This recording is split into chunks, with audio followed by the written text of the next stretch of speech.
I am Vinnie Tortorich. Folks, your good intentions have been stolen, but don't worry. I'm here to help you get them back. You may be soft and stuck at the beginning of this process, but hang in there. Before long, you will be lean and mean, guaranteed. Yeah, I like to say I'm on my own, but I'm not, because she comes in every Monday. Yeah, she's the best voice in podcast radio working now, or any time in the history of podcasting, folks. I'm talking about the beautiful Miss Anna Vocino. Yeah. We're still going with the history of podcasting, and I like it. I'm here for it. You know, Anna, people don't understand how long we've been doing this. I know people, I was talking to a guy today. I was doing his business podcast or something. He's like, so, how many podcasts do you have? And I was like, oh, I think we're coming up on 2,500. He's like, I'm sorry. Did you say 25 shows? I said, no.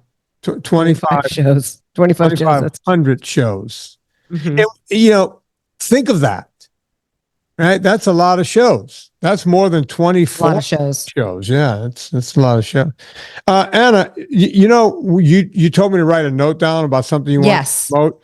Notice I had to get up to go get my piece of paper from that side of my desk. All right, you want to know why?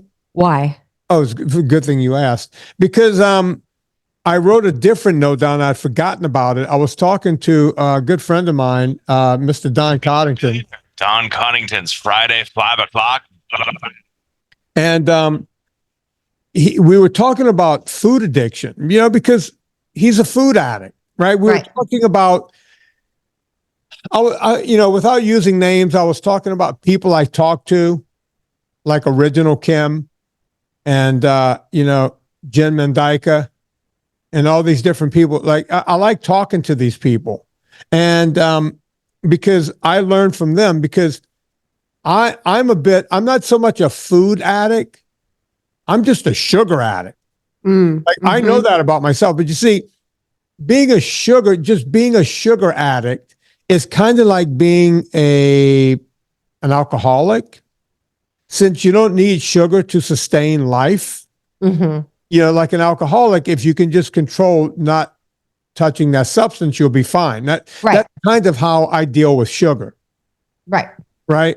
I stay away from it. If I stay away from it, I won't. And by the way, people, what about other carbs?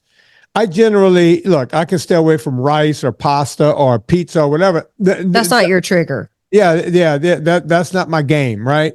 Some people have the salty craving and you have the sugar craving. Oh, yeah. If I have a little scoop of ice cream, now all I'm doing, my brain is searching for more sugar, right? Right. Don will tell you, he goes, yeah, some people are, just food addicts all the way around. And it's not even food. It's, as Don puts it, he calls it non-food, because I was telling him, I'm remembering how the conversation started. So last night I went over, Serena's still out of town. I go pick her up tomorrow. It's going to be like a brand new relationship. I won't even know. That's right. It's going to be, oh, hi, I'm Vinnie. So what are you into? That kind of thing. Yeah. Oh, you like coffee? I like coffee. Maybe the next day. You like coffee? I own a coffee company. So. Yeah. How about them apples? I got an espresso machine. Speaking of apples, try not to eat them. Okay, great. I don't eat apples because it's bad for your teeth, bad for your liver. At any rate, last night I go and I pick up my my meat. Now, when I walk into the grocery store, I walk through produce. Every time I get my meat, and then I turn back around, I walk out through produce. Right. Last night, I realized, Bonzo likes a certain kind of canned food. It's kind of, and I realized I was out and I didn't have time to go to the pet store to get exactly the one he likes. So I went, let me just grab a can here tonight. Bonzo can have a super special treat. That kept him farting all night, but that's a different story. And I picked up a can of the food and to go with his other stuff. And so now I'm not walking out through produce. I'm walking down an aisle. Right. And it's You long. haven't been down an aisle in a while. I don't go down the Is it aisle. like a cracker aisle or like the cereal aisle or baking? It's funny you bring it up. So when I'm going down the aisle, I see people on both sides of the aisle staring at something on the shelves, right? Like one or two people. And by the way, I'm near UVA at this particular store, so they're all college kids. Right. There's like two girls on this side staring at something, and there's a guy on that side intently staring at what's on the thing. And I'm sitting there going, oh, geez, what are they looking at? So I start looking back and forth. And the first thing I see is like Oreos and Chips Ahoy. I'm on that aisle. Oh, you're in the cookie aisle. Yeah, and if you look on this side, it's not chips, but it's like Nabisco stuff, like a Vanilla wafers. Yeah, Cheetos. Yeah, Cheez-Its. Cheez-Its, crackers, right? Like crackers also. So I slowed my roll, right? And I started paying attention. And like none of this is like registering with me because I don't have, like, if I stayed looking at those cookies too long, I would have gone, oh, I bet you those cookies would go real nice about right now. You know? Maybe Right. I'll go back and buy some milk and dunk. It'll be like I'm 8 years old again, that kind of thing.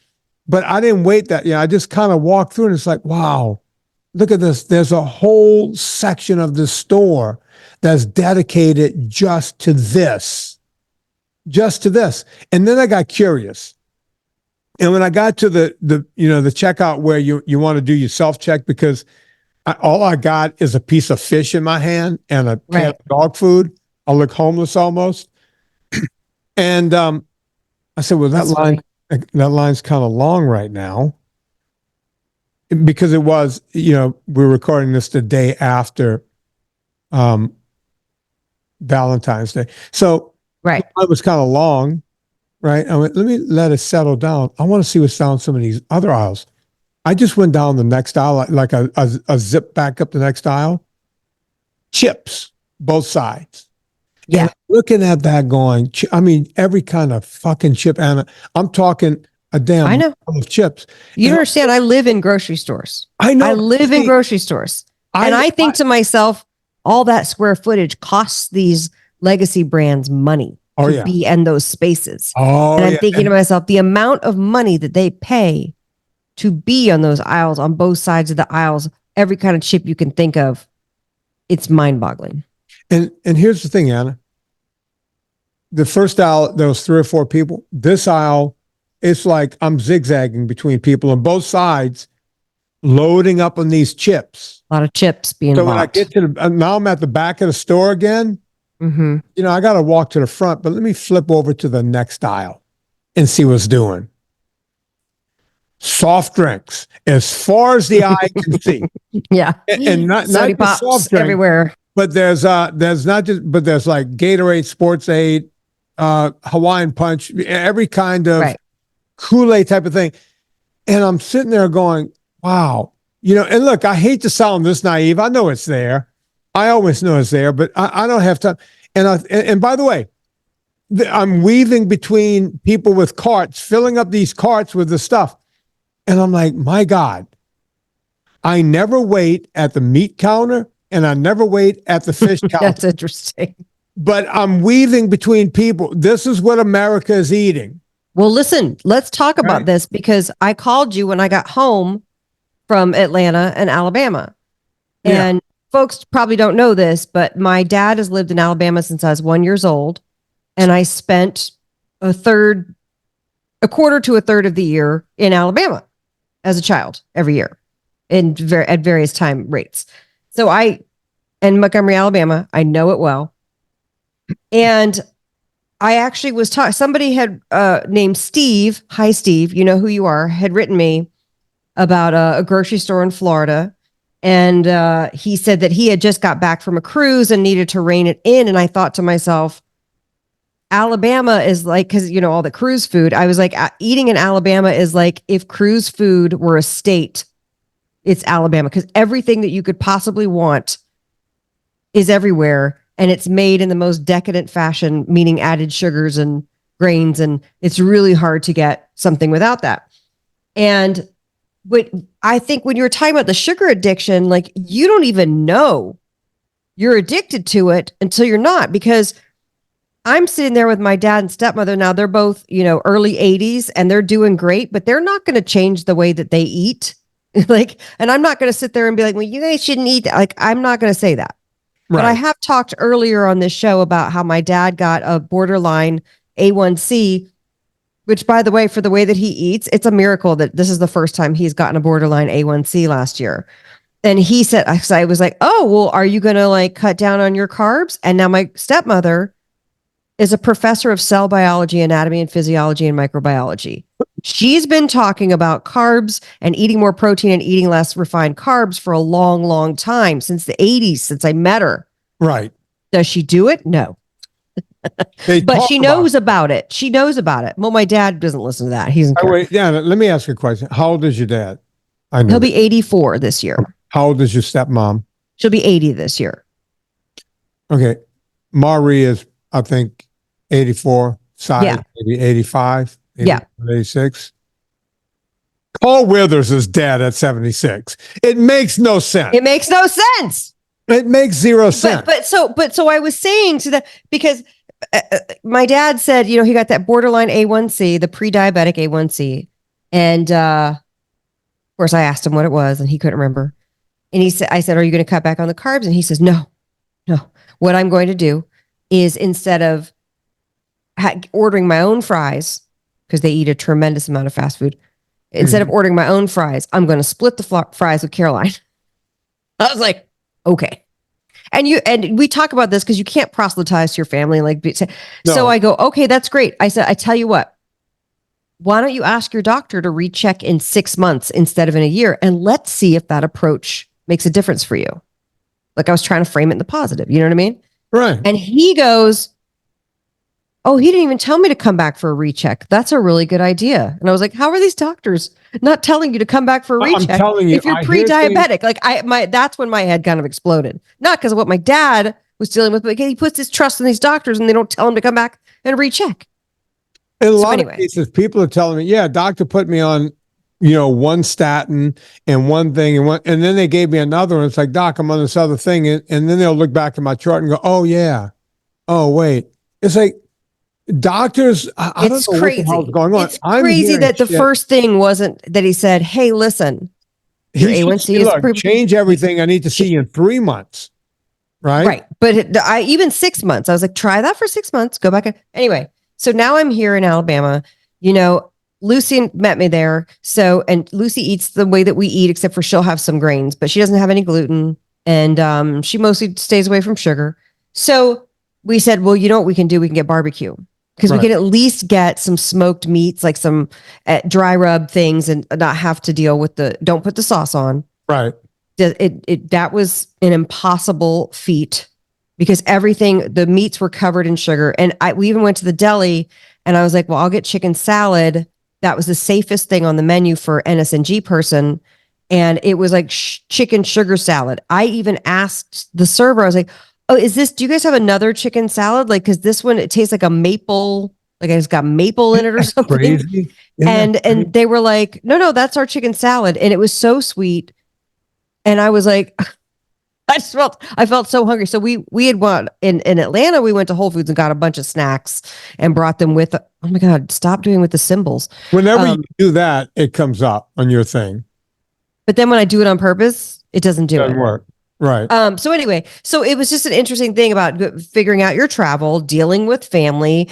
We went to an event. He was doing this fundraiser through Rotary. That was an awesome event, and it was at this country club, but every single thing had sugars and grains except for the prime rib. And so I was like, great, I can have a couple slices of prime rib. I'll be good to go. Not a problem. And I asked him, I was like, hey, do you mind? Can I have a second piece? Because they're cutting it real thin and they're putting it on sandwich breads. They're putting it on biscuits, or not. What do they call those square things? Those not focaccia. You know what I'm talking about?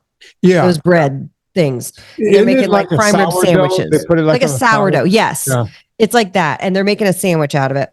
Mm-hmm. And I was like, oh, I'll just have the thing. Cause I was like trying to move my plate away, and they were trying to hand me the grits, the shrimp and grits. It looked like an etouffee, had a roux, really thick. Yeah. And And I was like, no, thanks. No, thanks. I'm good. No, no, thanks. Like, it was just a lot of, and I got to the meat. It's like, and I said to him, do you mind if I have a second slice? Cause this is all I'm going to eat tonight. And he said, oof, ordinarily you'd have to come back. Oh, so he's going to do you a favor? But I'll do you a favor. I'll give you a second. By giving you an extra and I was like, slice okay, of meat? thanks. I was like, but I was like, what? It was very funny. But it was tricky trying to navigate it. And I was really glad to come home. And it was a lesson for me because I only brought one of your nut butters with me. And those are what get me by on travel. Like there'll be days where that's all I'll eat. House with one nut butter. I'd tell you to leave with no nut butter. I ran out. I got to order some more. Oh God. But I'm telling you, the NSNG Foods nut butters are insane and it helped me through the travel. But just being everywhere we went for food was like, this is really hard to try to find. So my heart goes out. And I would say when y'all go to the grocery store and you're new to NSNG, you're going to feel like, I didn't even know that I bought so much crap. And now that the paradigm has shifted, your mind's going to be blown. And then one day you'll be like Vinnie and you'll walk in Harris Teeter and be like, oh, there's still all this crap in here. And there is. I told you about the time, Vinnie, where I was demoing. Hang on a second. Let me do some producing. Hey man, can you send Anna some nut butter? Send her a few 10 packs of each, please. Thank you. Oh my God. Yay. Period. That's good producing. So I was demoing in Gelson's at Santa Barbara. They always put me opposite the beverage aisle because that's where on one side is like the little bakery. And then there's an area where I can have a plug and demo. And then it's opposite the beverage case, yeah. the not cold beverages. And then there's a cold beverage case. And thank you for that, by the way. The text just came through. And the number of people who just load up the beverages. And one couple came by and they were really sweet. And they were like an older couple. And the guy had a big belly, when one of those big bellies where it's like a sugar and grain belly, not just like a thing. But I was, they were enjoying the sauce. And we were chatting and they were really sweet, but they were hanging out because the back door of Gelson's was there. And that guy comes and buys all of this particular flavor of Snapple every time they order it. He buys all of like gallons upon gallons upon gallons. Put it out on the shelves, and this guy goes and he buys all of it. And he comes every Tuesday and Saturday to buy all of it that they order. Oh. And I was like, and it was a lot. And I was like, oh, well, beverage, because that's the thing with beverage. It gets people, when they get hooked on their beverage, they buy that and just drink like a ton of that. And I was like, oh man, I wish I could get people hooked on the sauce like that. I'd be able to grow my business faster. Yeah. But it was just so crazy. And they were so sweet. It wasn't a judgment or anything because I don't care what you eat. But to me, it stood out to me like, oh yeah, sugars and grains make people want to buy a bajillion of them and always have them on hand and make sure that they've got their fix. Yeah. I get it. Yeah, no, people go crazy with getting what they want to get. It's kind of nuts. But yeah, food, we're talking, going back to it, non-food foods, stay away from them. Your Stay food away from them. should be one ingredient: meat, fish, butter, vegetables. Vegetables come one ingredient: broccoli, cauliflower, asparagus. One ingredient. You shouldn't have to read an ingredient list on the side of your food. That's not how you eat. Come on, folks. If you really want to do this, that's how you do it. Right? Yeah. I mean, listen, you're going to have to read some ingredients, but that's, I'm going to do this twice in the show. This is the first time I'm going to do it in the show. EatHappyItalian.com. Oh. EatHappyItalian.com. Go there right now. Sign up, pre-order the book. Yes. We want this book to come out a bestseller right from the get-go. I'll mention it again at the end of the show, but listen, don't fall asleep on us. EatHappyItalian.com. Not Eat Happy Kitchen Italian. It's Eat Happy Italian. That's the name of the third cookbook. And you're gonna need templates for all those delicious one ingredients foods you're buying to put them together into delicious recipes and not feel like you're depriving yourself. Go get it right now. I'm really proud of the book. If you go to eathappyitalian.com, you're going to see how there's a bunch of pictures there from the book. It's really pretty. So I think you guys are going to like it. Thank you. Fitness crazes. We said we were going to talk about because you already did a cardio 101. If you missed it, go back two Monday episodes and listen. Mm-hmm. We did a weightlifting one. I'm sorry, that's one episode ago was cardio. 2 Mondays ago was weightlifting 101. That's right. We And said we were going to talk before about that fitness was food crazes. 101. Oh yeah, food 101. Thank you. Mm-hmm. We were going to talk about fitness crazes, some things that we're hearing about. I mean, yoga is kind of perennial, but yoga, Pilates, water aerobics, solid core, hot works, stretching, stretch lab. That's one. Somebody said, you need to go to stretch lab. They stretch you, which sounded great. But I was also like, who has time to just go to a stretch? Well, I complain sometimes with my neck and my lower back. Mm-hmm. Rena told me, she goes, hey, there's this place called Stretch Lab. Yeah. I said, honey, I call that my basement. I stretch for an hour a day. She goes, yeah. You should franchise your basement. She goes, they'll push you even further with your lower back and twist you around the whole thing. And the only reason I haven't gone yet is because Serena keeps reminding me I'm going to be wildly disappointed. When I go, she goes, you're going to be wildly disappointed. And I was like, because I tried to go to a physical therapist to get them to do the same thing. Did I tell you this, Anna? Did we talk No. about this? Mm-mm. Okay. I could keep my back and my neck. I got my neck going really well now. I do every other day. Good. I do this neck routine on my neck. I work on stretches every single day, but I do the weightlifting routine of my neck every other day. That's great. And it's not like when I played football, but I'm actually seeing my neck is getting a little thicker. It's getting a little better, but I feel so much better. And I stretch my back. I get on the floor. I do all my hamstrings, my quads, that kind of thing. And I stretch my obliques and all that.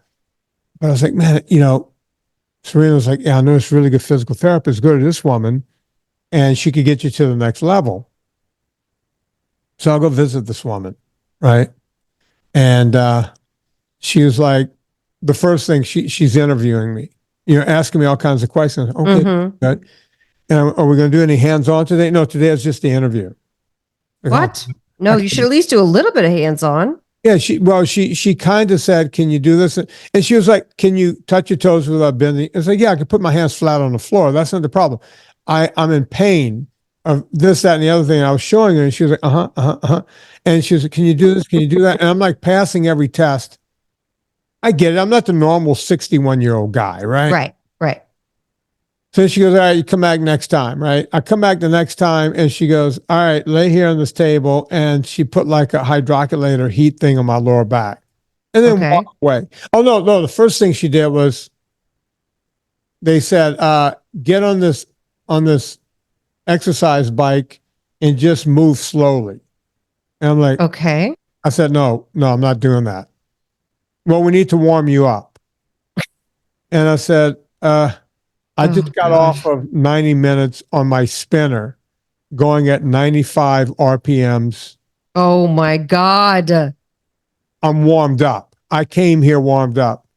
Yeah, but they want you to warm up again. It's like, no, I'm not doing that. Let's move on. And then, so you see, are they just giving you things to do so that you're thinking that you're getting your money's worth for the hour? Right, because you see right there, I see what's going on. Oh wait, she's got 3 other patients. There's about 5 physical therapists, and they're bebopping between a low tension to you, a low tension to you, and I walk in, they go, okay, let's kill 15 minutes, put him on the fucking thing. I went, no, I'm not doing that. So then I see her whispering to the woman, and she comes back and she goes, okay, put a hydrocollator. And she goes, all right, we need to loosen up your lower back. So they put heat on me. All right, I know this is bullshit too.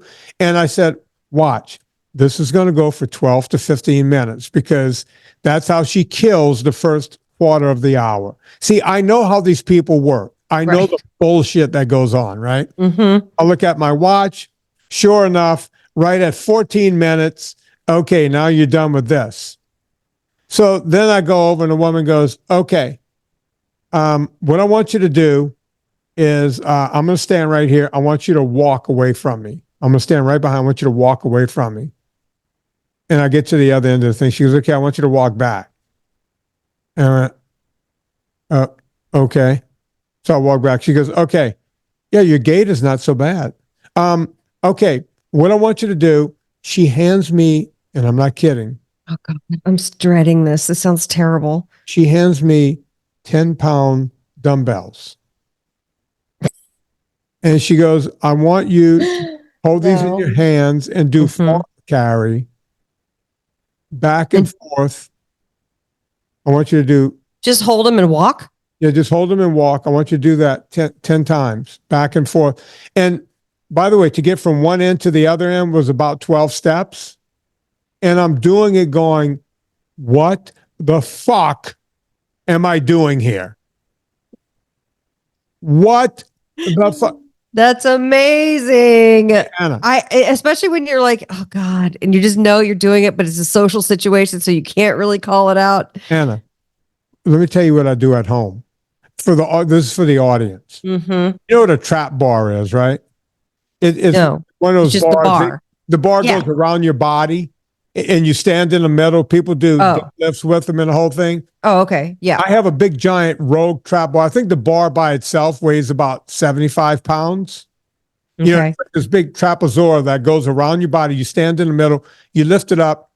Okay, that thing weighs like between 60 and 70, maybe 75 pounds. The bar, just apparatus. Mm-hmm. Mm-hmm. I toss a 45 on each end, and I walk from the bottom of my property to the top, and there's about a 4% grade. And I get to the top, I take a break, I turn around, and I walk it back down. So let's see. A 45 on both sides, 90. So that's about 160 pounds, right? That I walk up a grade with. And then I come back down. And then I'll do that 2 or 3 times. And then I'll jack another 25, another 50 pounds in there and do that. This woman's got me doing a 10-pound plate. My grocery bags are heavier than this. That's true. Yeah, I'm like, what is going on here? And I'm paying for this. Right? How much was it for the hour? I have no idea. But if it was $5, I paid too much. For sure. Bonzo, I'm not yelling at you. Bonzo's like all upset now. Bonzo's like, Daddy is a very upset man. Don't worry. You remember when Daddy came home really pissed off one day at the lady at the thing? Yeah. All right. So, yeah, look. And then she had me do something. Yeah, and by the way, while I'm doing that, she's not watching me or doing anything. She's now over, dealing with some other dude, right? Got him lifting his feet up 5 and then down, and she's counting the 5. And I'm like, this is complete bullshit. That whole assessment she did of me wasn't an assessment. If it was an assessment, she would go, Jesus Christ, this guy's strong as an ox.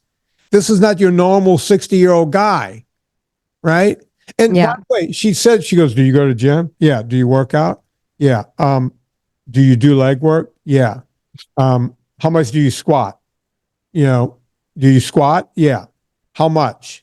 And, I say, well, not like I used to, but, there's a couple of plates on each end on my heavy set. And what about leg press? No, I don't go like I used to, but, sometimes it's 450, 500 pounds. I like to move them slow. And I do full range of motion. I'm telling her all this. You got a guy who can do 15 times 500 pounds slowly on a leg press machine. You don't hand him 10-pound weights and tell him to walk back and forth. Right. I almost just threw the weights down and walked out. I was so pissed at the whole thing. And I told her, I said, I went through all of the stuff and I said, listen, the reason I came here was because I was under the impression that you can help stretch me further than I can stretch myself. Right. And she goes, oh yeah, we'll get into that, but you're not there yet. No. Yeah. Well, she's just a shitty business person. She's just trying to stretch out your appointments. So you have to come to 10 appointments. Exactly. By the way, it's that chiropractor model, or when the dentist tells you, remember that 10 years ago when the dentist told you had bad teeth and had to get, it's the same thing. Every dentist around is, oh, you need a thing in your mouth. You're grinding your teeth. What? I went my whole life without grinding my teeth. I sleep like a baby. I sleep like I'm dead. And there's no grinding going on with my teeth. Right. And by the way, I went to another dentist, a friend of mine went, I'm grinding. He goes, no, you're not doing anything. It's all bullshit. Another dentist told me. Oh, of course it is. They're trying to just get you to buy an extra thing or come in for multiple things. Sorry to ruin the business model for everybody, but that's the truth. Yeah.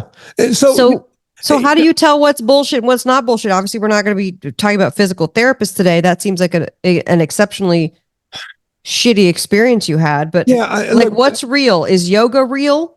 Is Stretch Lab real? Like, you know what? I mean, I don't know if Stretch Lab. All right, let me answer your question. I don't know if Stretch Lab is real. If you would like me to go for the sake of the show, you should. About something else, I'll go check it out. Okay. All right. But yoga, every time I've been to a yoga class, that's real because at least it's good for you.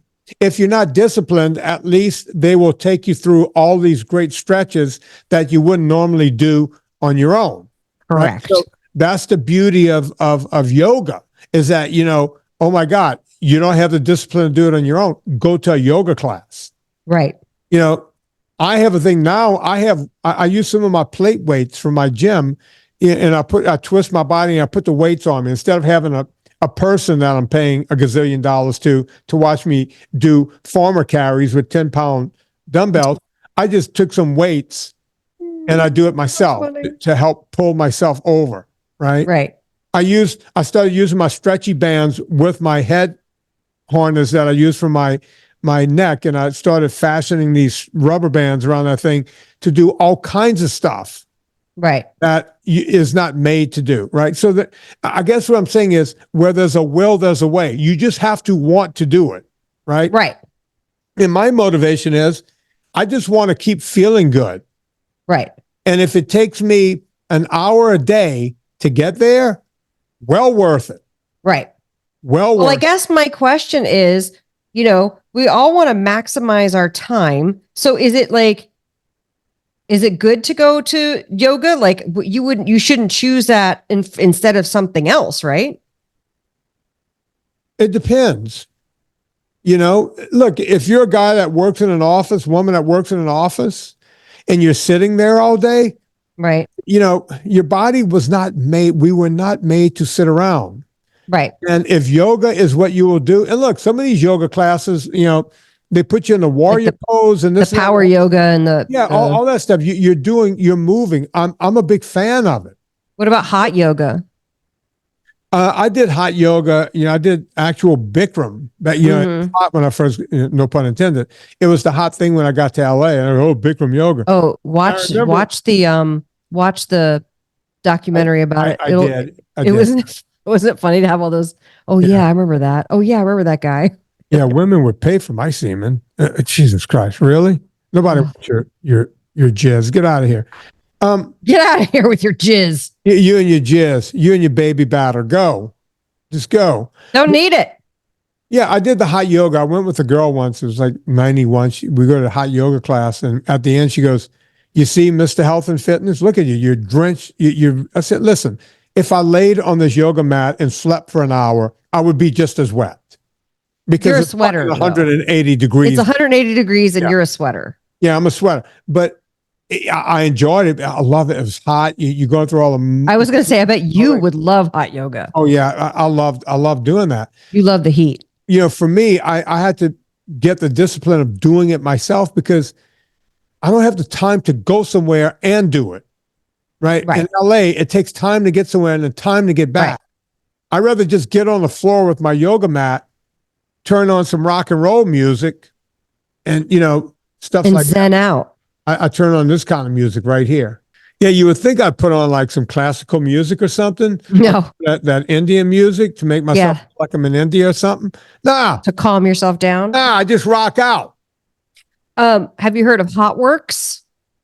Yeah, that's a yoga studio. Serena used to go to that, I think. No, it's that was Yoga Works. That was Yoga Works. Hot Works, hold on. Hot Works is a thing where you basically do like your spin class in the heat. I feel like you would like it. Well, let me tell you where that started. People who did yoga, Pilates, and bar workouts, and HIIT workouts, and spin workouts. Yeah. Well, here's the thing. When you sweat, right, your body will get rid of some of the stuff, the unwanted stuff you take in from parabens and all this kind of stuff that you take in, the BPAs and all this crap that you get from plastic. The acid. Sweating helps you get rid. According to Dr. J, the best way to get out is to sweat it out. Right? Love it. So it would stand to reason that if you don't get to work outside in the heat and it's not hot all year long, I make it warm here in my gym when I work out. I have to have towels on the floor. I sweat up the place in here. I love to sweat. I love the feeling of just sweating. So I'm all for that. And I know, years ago, Pam Reed and some of these people who became champions of, Badwater 135, which is the hottest race on the planet, they started putting their treadmills in saunas. Folks, I am not recommending that. You can hurt yourself severely or you can die. Well, right? That's what this place has hot cycle classes, meaning you do your spin in the sauna, hot core, hot bar, hot yoga, hot Pilates. You got to be careful. You just hot isometrics. You have to be careful. Looks like they do 3 people in the room. Now, yesterday, for 30 minutes. Anna, we talked about this off the air. Yesterday, I went to a place very gracious here in town, and I wish I could remember the name of the place. I would give them a plug. But Jenny and her husband, they have this place, and I go over, and they have the they gave me a sauna booth to go in. It was the that's nice. Sauna. Mm-hmm. It was very nice of them, but it's a sauna booth, so I couldn't stretch in there. Right, it wasn't enough room for me to do my stretch, but I wanted to do some stretches in there. I was like, I can't stretch because it's not big enough. I want to build my own sauna here at the house so I can get in there and stretch and do it because I'm stretching in the heat like that. But I've looked into other places in town. It's hard to find. Gyms just don't have saunas. There's one place, ACAC, which is hoity-toity. They want $120 a month for a membership, and you got to pay at least a year contract. Bullshit. I'm not going to do that for a gym membership just to go get in the sauna. Right. It's better for me just to build one in my backyard, which I'm planning on doing at some point. But I was like, man, I wish this sauna was a little bigger so I could do some stretches. I was able to do a little hamstring work in there, but not much. Just not much. But yeah, stretching in the heat. But what Pam Reed I love stretching. Were doing, they were trying to make, look, you're in a place without a lot of extra oxygen coming in. There's all kinds of implications, folks. Don't just throw a treadmill or a spin bike in a sauna and think you can kill yourself. Okay. So, if they're doing that, they must have the ventilation coming in because you need. I would assume so. But I would assume they make it safe because then they wouldn't have a business if everybody starts croaking. Yeah, but it does seem intense. Like they do HIIT workouts, they do, all kind of things. So I always wonder and we've talked a lot in the past year or two about Pilates and solid core. I know you give those a thumbs up. Yeah. What about water aerobics? Big fan.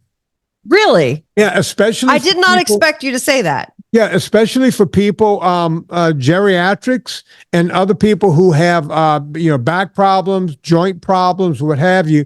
The water will help you, support yourself while you're doing the exercise. And water also has the added advantage of making you, your body's trying to keep itself at 98.6, and water is always drawing heat away from you at a higher rate. So that's good for you too. It upregulates, right? Interesting. What about so I've seen a lot, this comes up in my feed, and I think it's because I do like Pilates and things like that. I have been getting a lot of mobility workout ads and wall workout ads. I don't know what that is. So mobility is like things like, I think stuff that you naturally can do if you have a dance training, but stuff like, what's an example? Like being able to be on all fours and then take one of your legs around and put it in an L shape underneath you and then putting it back around, stuff like that, where it's like kind of isometric, but kind of like it's just using your body in different ways so you don't get all atrophied and doing one movement. I'm a fan of all of it because you'll start using muscles in ways you're not used to. Right. And it's not combative. You're not banging up your body and you're moving muscles through range of motion. ROM, man, range of motion. It's a big deal.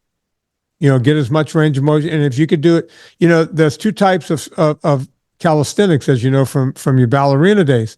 There's Mhm. static stretching and there's dynamic stretching.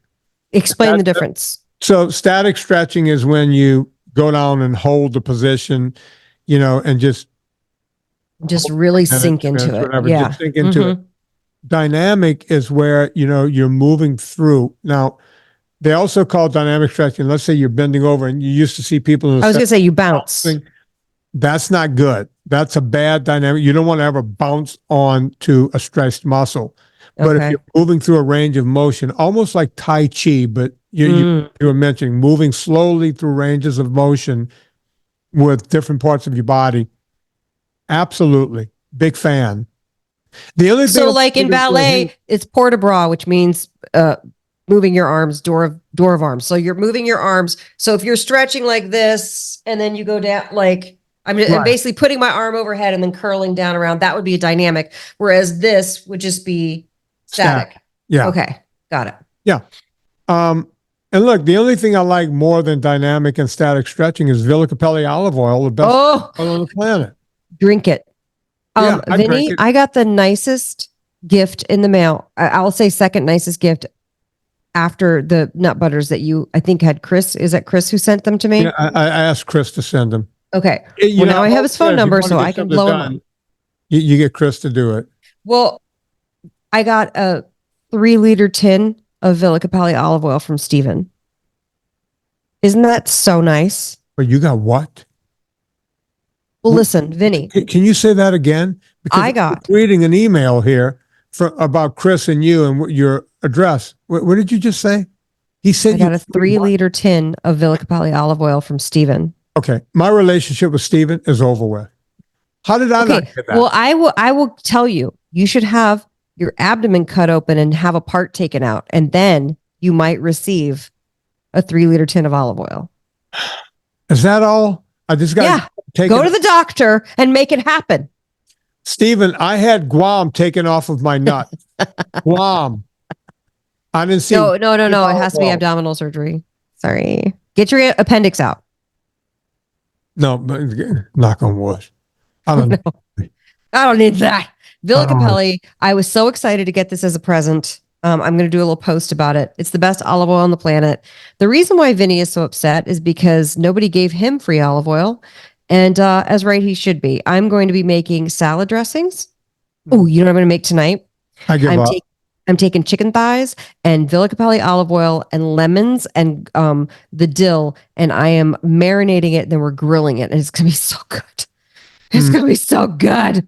I took last night. I didn't have, this is the only vegetable that I had. We had the heart-shaped ribeye. We fell into the marketing thing where they cut the ribeye, they butterfly it, and it turns into a heart shape. Really? You did that? It's a heart-shaped vagina ribeye. It looks like a vagina. Let's be honest. It really does. I would have eaten the crap out of that ribeye. It was really good. Yeah. But we put the barbecue dust in that. But then Lauren's always wants a vegetable on the side. I would have been fine with just having the steak. And I didn't have anything. So here's what I did. I had a couple of Persian cucumbers, the little smaller cucumbers, and Kalamata olives and Villa Capelli olive oil and just a splash of balsamic, salt, pepper, and freshly grated parm. It was so good. And when I tell you that you could taste the quality of the olive oil through all that food, it's so good.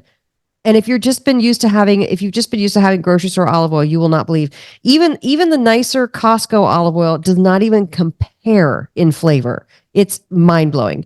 You're going to need to get some by going to villacapelli.com. Do your shopping. I recommend just going straight for the 3-liter tin, but if you want to start with the smaller 750 milliliter bottle, it's basically the size of a wine bottle. Add some salts, add some things in. Make sure your cart order is around $140 to $145 because you're going to use the discount code Vinnie, VINNIE, and you're going to get 10% off your order. And when you do that, you'll still have enough in your cart to qualify for free shipping. This is a very important thing because olive oil is heavy. And that's the other thing, Vin. Yeah. I didn't pay for that tin and I didn't pay for shipping. Steven just paid to ship me a 3-liter tin. You see, and I thought we were buddies. Okay. All right. Okay. I see how he works. Promo code Vinnie, VINNIE. Go right now. No MPY. You'll get 10% off. And as Anna says, get over $140 worth of stuff. And you'd be shocked at how long 3 liters of olive oil will last you. So go check that out. You would also be shocked at how long it doesn't last me or Vinny. So. Yeah. Well, I'll rub it all over my body. I'm weird. Anna, all right. So we're talking about health and fitness stuff and stretching. Look. So we have no excuses. We have classes to go to. Mm-hmm. We have weightlifting to do. We have cardio we can do. We have yoga we can do. We can do water aerobics. We do Pilates, solid core. You're going to go do a stretch lab thing just so that you can report back. Remind me to do that. Look, I'm hoping for once I'll come back and go, oh my God. Now I could end up with the best stretch lab person in the world working on me, or I can. That's true. I'm sure it's practitioner specific. Yeah, I'm going to go get somebody good who knows what they're doing.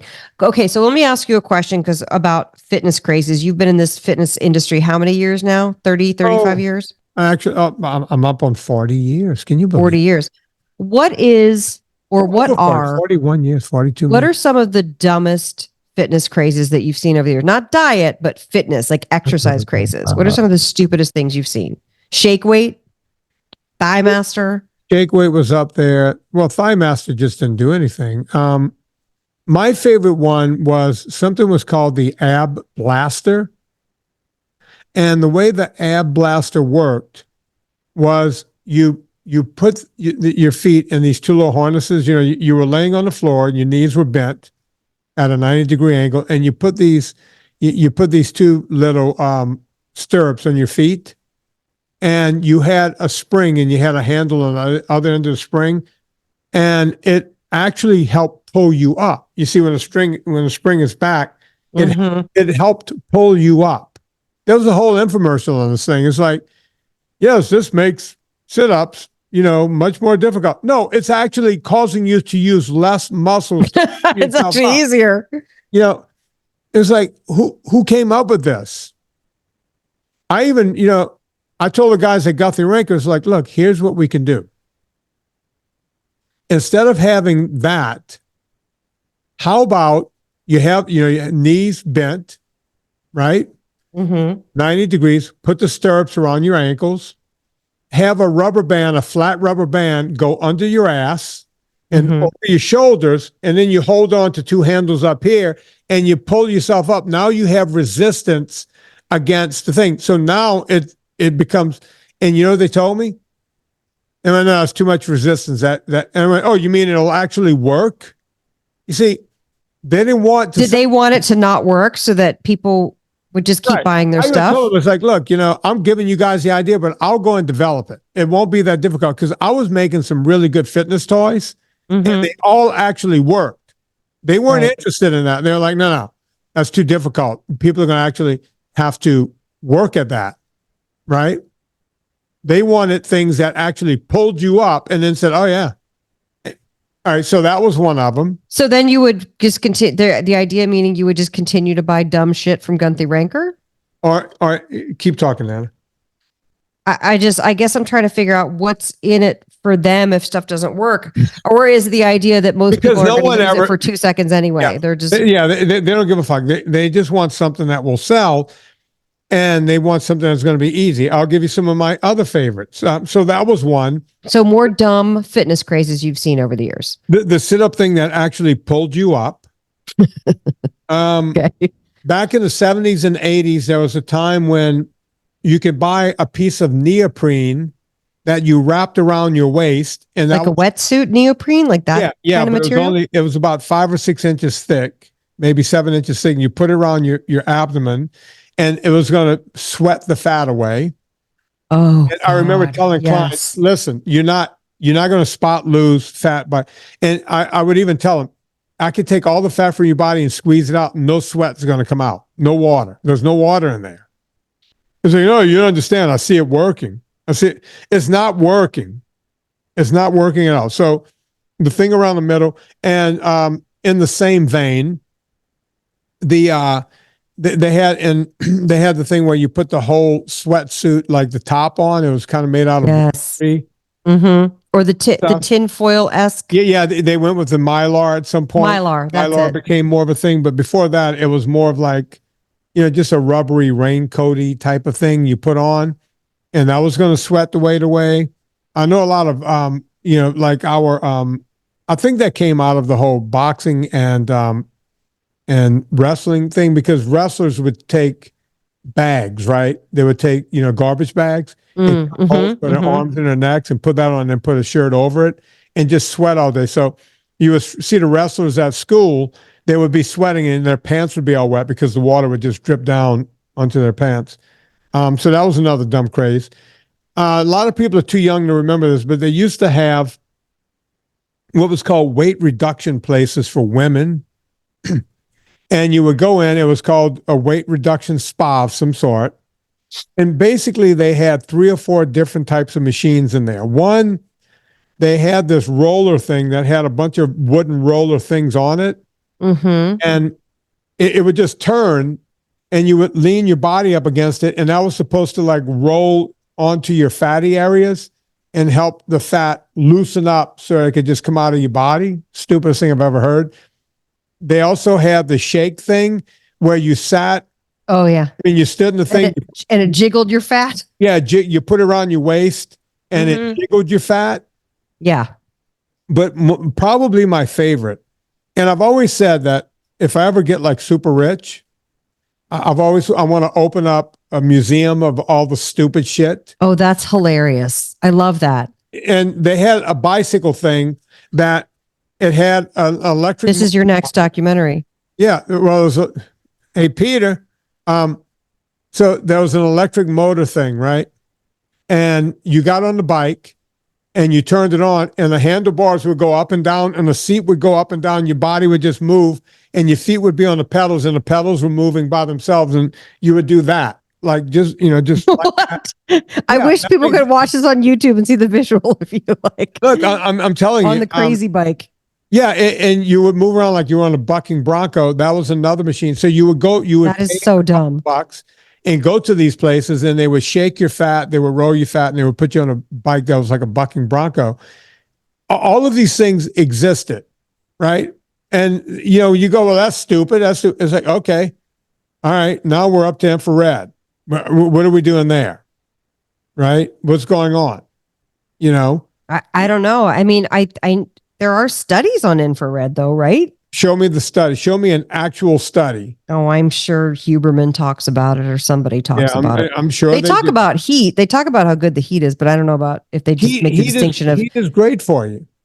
I don't know if they make. I don't know if infrared is doing anything. I just don't know. Right. I don't have.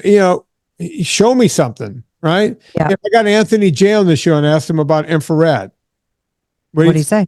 I don't know. Maybe I got to get him back. I just had him on. Maybe I got to get him on. Yeah, you got to get him back. Well, you know what? When you're talking about shaking, you're reminding me of the power plate. That's a popular thing right now that does the really quick vibrations, and people do the push-ups on them, or you do the tricep dips on them or whatever. Listen, when the power plates came out, every one of my rich clients, I would just show up and I go, I know you're going to hate this, but Anna has one. Did you hate it? And no, it was like, okay, what are you going to do on that fucking thing?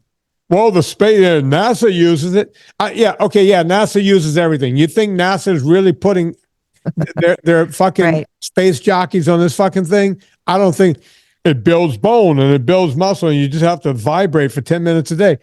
They were spending 30. No, I think you still have to exercise on it, right? You don't just stand there and it just does something. Well, no, you could just stand on it and it'll build your bones up. Oh, God. In theory, yeah, you're rattling your body around a bit, so it's going to do something, but it's not going to work miracles.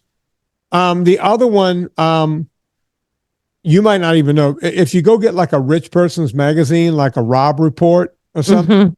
And obviously I don't subscribe. Okay, me either, but Rob Report and some of these different Rob Report folks is for the actual rich, people that are worth $1 billion. And I'm Googling it. It still exists. Oh, and like if you have like a Bugatti and you want to, I was going to say the thing that on the landing page is the cars of the year. Yeah. The cars start like at $1.5 million or something like that. It's just, if you ever saw a Rob Report magazine, it's the most ridiculous. It's just for rich people. And they would run this ad in there, and I had clients who had this. I would walk into their house and roll my eyes. They all What had was it? the ROM machine, ROM, and the ROM machine was $15,000 or $17,000, and it guaranteed to get you in shape in 4 minutes a day. You just have to do this one thing What? Stop. for 4 minutes a day. Stop it. And I listen, you would be shocked at who had one. You know, like a lot of my clients, as a matter of fact, one of my clients was a rock star and he had it, but it wasn't in his gym. It was like in the living area. And I said, hey, man, why is your ROM machine? He goes, oh, I know that shit doesn't work. I bought it because it looks like a great piece of art. He bought it because it looked like art. He spent $15,000 on a ROM. Oh, you're looking at it? Is it there? I've never I'm looked. I'm looking at a raw machine here. Okay. What's the price on it? 15,000. So I was right? And by the way, Yeah, well, when it came out in 2011, it was 15,000. it's only been out since 2011. Well, it says it's been on the market since 1990, but I guess they did a revamped version or something. It's 405 pounds. Yeah. It's a big, heavy thing. Mhm. I've done it. It looks like a recumbent bike. I don't understand what you do on it in 4 minutes. All right. So the thing you push and you pull, Oh, and okay. it takes you through a range of motion. You push against it, you pull for, by the time you start getting warmed up, it's over with. And then you stand and stump something like a Stairmaster behind it. And you do that for, I think one day you do one and the next day you do the other. Oh my God. 4 minutes a day and you go back and forth. Yeah. Okay. Okay. If you're dumb enough To spend that much money. to spend $15,000 on this thing, and I would sit there and go, only rich people can get this thing. It doesn't do anything. But you see, everyone loves to promise. Right. Everyone wants to promise. 6-minute abs, Yeah. 4-minute ROMs. Yeah. Here's one on eBay for 3,200. Yeah. I saw that one too. I saw that too. Because people can't give them away. You can't give them away. I had a client offer me one for free. Oh my God. As you know, I used to have this big red pickup truck that I would drive from client to client because I was always taking treadmills off of them and this and that and the whole thing. It's like, take this thing. I was like, no, because I'm not going to give it to any of my other clients. Right. And, I would like to have it for my dumb museum one day, but I don't have a place to store it right now. Right. Because when I do my stupid fitness equipment museum, that's going to be in the front. That's stupid fitness equipment is going to be your next documentary. I should really do that, right? You should, especially too, because you have so much archival footage you can put in there of people doing these dumb workouts, and then you can educate them about what actually does work with workouts. And by the way, I still can't find that one that the biggest infomercial ever. It was called the Body Plus Fitness Machine. It was it was called the Gladiator Plus Body, and that's where I met some of the gladiators during that ad. But then the Gladiator Plus Body Fitness Machine. Yeah, we can't find the actual ad. We wanted to put it in my first the ad. The Guthrie Ranker, the whole thing. I even called the guy who produced it. His name was Packy McFarland, and we couldn't get Packy on the phone or anything. Oh man. Yeah, and his company was called Reel to Reel, meaning REAL to REEL.